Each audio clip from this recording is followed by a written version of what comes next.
You are welcome to another episode on Sort Out TV. Thales of Miletus. Thales is considered by many ancient authorities to be the first Western philosopher.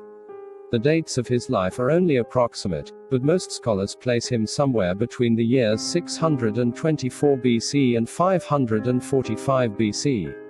His native city of Miletus was a thriving Greek seaport in Ionia, on the western coast of Asia Minor.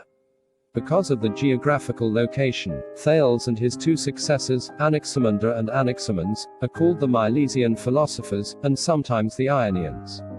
Thales is said to have studied in Egypt for considerable number of years. Thales had a very practical mind.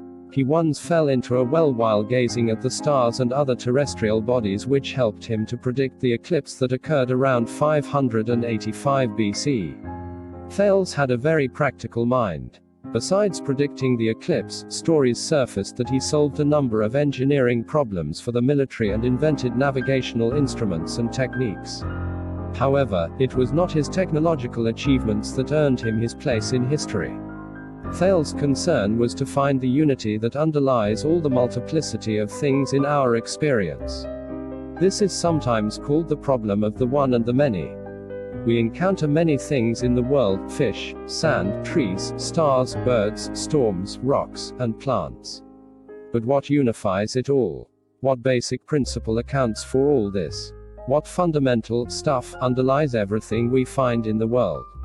This is the primary issue that occupies all the pre-Socratic philosophers. The answer Thales gave is that water is the source of all things. Water is the fundamental element that underlines everything we find in the world. He was probably influenced by the teaching of the doctrine of none, as taught by Heliopolis and Memphite schools in Egypt, or he was influenced by his environment in Miletus, which is surrounded by water. Additional reasons may have occurred to Thales to support his conclusion that everything is transformed water. For example, liquid water can be transformed into a gas, steam, and it also can be changed into a solid, ice. Furthermore, water comes from the air in the form of rain and returns back to the air as mist.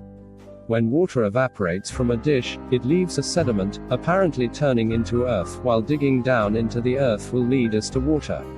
This doctrine is called materialistic monism because he is claiming that reality can be explained by one principle: water. Having graduated in Egypt, Thales returned to Greece, where he founded the Ionian school of philosophy, of which Anaximander and Anaximandros were founding members. Please click the subscribe button for more.